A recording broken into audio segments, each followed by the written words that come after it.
show y'all exactly what y'all need to do to obtain the perfect silk press. Starting off with freshly washed and sectioned hair, I go in with my OGX thermal spray before blow drying.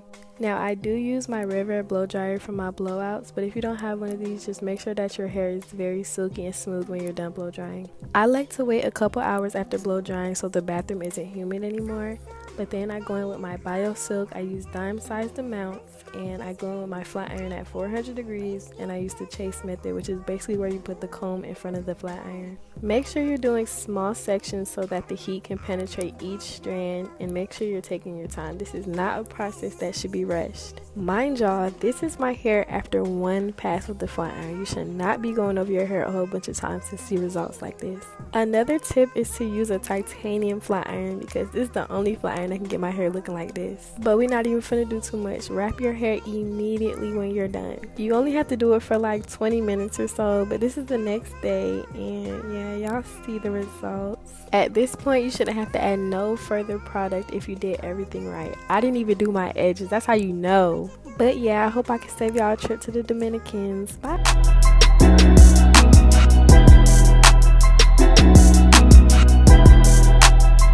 I heard the girls really want to know how to get the perfect silk press at home, so let me put y'all on. You're gonna need a leave-in, a serum, and an oil to seal it all in. Before blow drying, I use the It's a 10 Miracle Silk Leave-In to moisturize. Make sure to use a leave-in that's designed for heat styling. And I put a small amount in each section of my hair. Then I follow up with my Cheese Silk Serum to make sure my hair stays smooth and doesn't frizz back up as soon as I'm done. Then I use the Olaplex No. 7 Bonding Oil to seal in all that moisture, and it also protects against heat up to 450 degrees. Up next is the blow dry, and if you can get this part right, then you pretty much always end up with a good silk press. I do 4 to 6 sections to blow dry, and I usually start at the ends and then make my way up to the roots. Try to get your hair as straight as possible when blow drying, especially the roots. But when you're done, your hair should pretty much already be straight. The flat iron is really just to make it smooth and silky. I do 4 sections to flat iron, and I go back in with a little bit of the Olaplex No. 7 before I start. And the flat iron I use is the Babyliss Porcelain Ceramic 1-inch, and I use it at around 400 degrees. The real key here is to work in small sections so you can get your hair all the way silky with just one pass. If your sections are too thick, you and the flat iron are going to be working entirely too hard to get your hair straight. And I use the chase method to make sure it gets extra smooth. And I finish off with my Olaplex No. 7 to lay down my flyaways. I usually wrap my hair right after I finish and let it down like an hour later, and that's how I get my hair super shiny, silky, and smooth.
Weather's getting cold outside, so it's finally silk press season.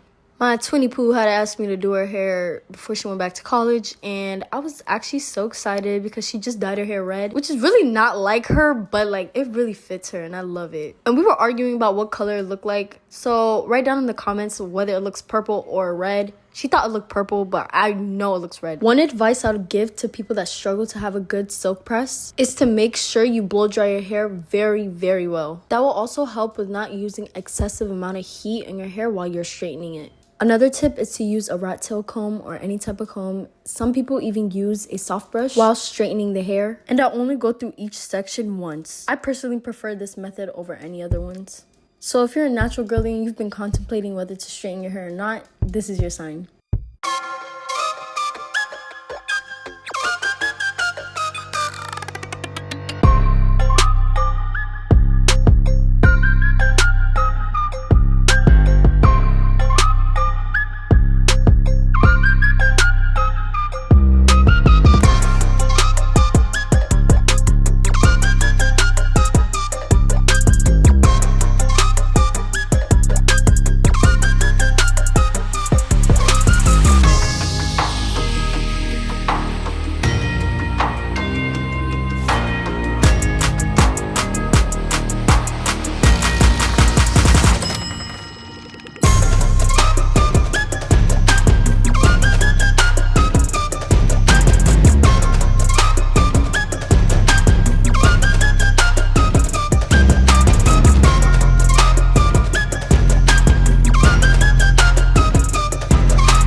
for watching. If you enjoyed this video, don't forget to like, comment, and subscribe for more content like this. All credit goes to the original creators. See you in the next one.